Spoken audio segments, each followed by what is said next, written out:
Before we begin today's review, I have a couple questions I need to ask you. First off, do you like binge watching shows on Netflix? 2. Do you like your anime looking like it was sculpted by pasty clay?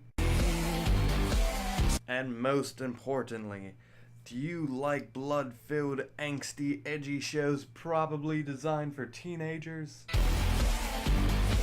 Well then, I have a show for you.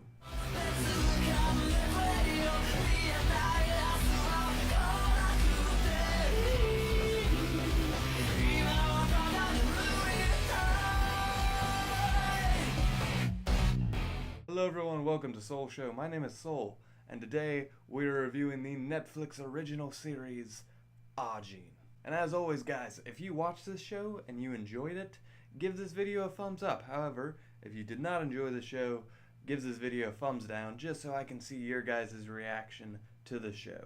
And also before we begin, this show has a lot of other like OVAs or movies and manga series. I just want to be clear, all I've seen is this show. I don't know anything about the other stuff. Also, one more preface it, I want to say, one thing you guys are going to have to get past with this show, it's going to be a make or break thing, it's the animation. If you've seen shows like Knights of Sidonia, it's the same studio, it's going to be this weird 3D CGI, weird, like, it looks like it was made from clay, like I said earlier.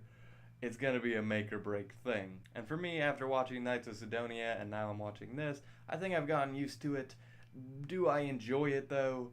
I enjoy it maybe a little bit in novelty because, you know, it's new, it's refreshing, but at the same time, do I think it's good? And is it nice to look at? Not really. There are some parts where I look at it, I'm like, damn, that looks really fucking good, but a lot of the time, I don't know, it just seems awkward, and the characters move, they move like they're walking on stilts. It's really awkward a lot of the time, and it fails a lot where it matters most, and that's with the characters' facial expressions. Sometimes they make really weird facial expressions, and again, when they're moving, like they're missing frames within the shot, and then they're making derpy faces, it's very distracting sometimes, and I think that outweighs just the fact that it's a new animation style. It's a make or break thing. If you can get past it, then you can get past it.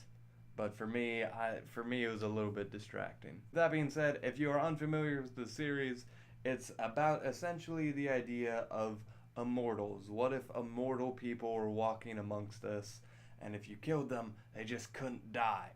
And basically, what would happen is the government would try to take these people. They're going to experiment on them. They're just going to keep killing them over and over again. And then we find our main character, he discovers that he is one of these immortals called an Ajin, and he's basically gets hunted by the government, and that's where our story begins. But as the series progresses, it almost kind of forgets who the main character is, and we kind of just delve into this plot, and it just expands wherever it wants to expand. And a lot of the times it introduces these characters that are friends with the main character, and it like forgets about them by the end of the series. And the main character, he's as average of main character you can get. He's just a kid who goes to school. Not much depth there. But by the end of the series, they pulled some unique punches. He kind of goes through a Walter White phase, and he becomes this completely different person by the end of the series, and he has this complete different attitude, but it hints that, you know, his past might have alluded to that, and he doesn't get his full character arc. It alludes to the fact that maybe in season 2, you know, he'll come full circle, but he was an interesting character. It was fun to see him transition into this kind of douchebag. And pretty much every other character was, you know, really forgettable. We had the cool friend, this cool guy with glasses, this cool girl in a suit, the cool sister character. There's this really cool old lady.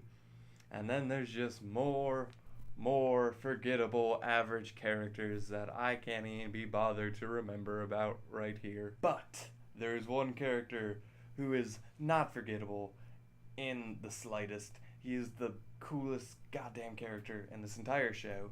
Easily my favorite. I have to hold and enunciate properly here and give it up for my boy, Sato. Sato, he's kind of like Brock from Pokemon, you know, because he's got that eye, like, always being shut thing. Except he's not like 5 different ethnicities like Brock. Not the point. Well, actually, on the subject of Brock, like Brock, I have no idea how old this guy is. Like, he does some, like, really, like, athletic stuff, but he looks like an old man.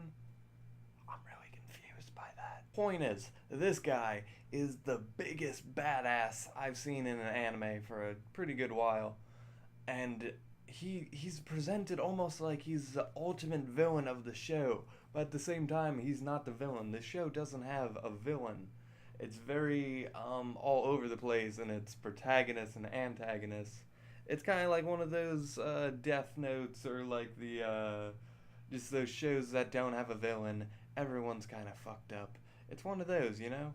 Point is, Sato, look forward to this guy. He's a crazy motherfucker, if you know what I mean. And let's talk about the soundtrack. I actually enjoy the soundtrack because the OP, it has this really cool rock song, and it's just like, yeah. And I liked a lot of what they were going for. They were going for something very specific. They were going for this edgy kind of show, and I thought it worked really well. And a lot of the time, the other sounds that were coming from the show, just really dark, atmospheric sounds that were just like intensifying the scenes. It worked for what it was. I enjoyed it. And you think with this animation style, this plot that like was really bringing up a lot of ideas, a lot of characters, the show is bringing a lot to the table. A lot of it that could have been really interesting. And by the time that the series ended, though, I thought it was pretty forgettable, in all honesty, because they were bringing up so many ideas, and it could have been so much. But by the end of the series, what really like got across and stuck with me? Not much. Not much. I had this animation style that I was hit or miss with. I couldn't really care for it. I was left with a couple characters, a couple cool scenes, some cool ideas, but nothing that was really making me like, damn, this show got me. It never got me. It like was like, oh, that was pretty cool, but it never really got that hard punch in, you know, and left me like stunned. It was a pretty just mild series that you can just watch and then get through and then, you know, on to the next one. It's one of those. And I really thought there could have been more here with this idea and these characters and even this animation style. Like there's these things called IBMs and all these other cool things that were visually interesting, but there's never a point where I was like, damn, that's a really cool like character design or a cool like fight or how they did these buildings. There was nothing that really felt out of the ordinary. And in the end, you know, I feel positive about the show.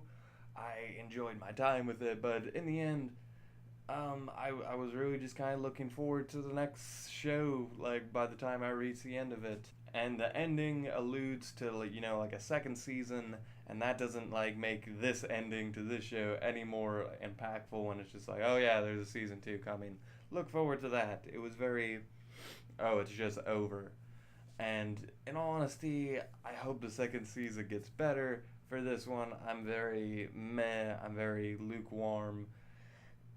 There was nothing that made the show more than just a simple, you know, kind of edgy, dark action show. And in all honesty, I don't even know if I'll watch a second season because there's not that much interest here. But hey, we'll see when it comes out, if and when it comes out. I never trust anime with those kind of things. Anyway, on to the score. And with all that being said, I give Ajin a 6 out of 10. Thank you guys for watching. As always, you are the best. I love you guys. You're all awesome.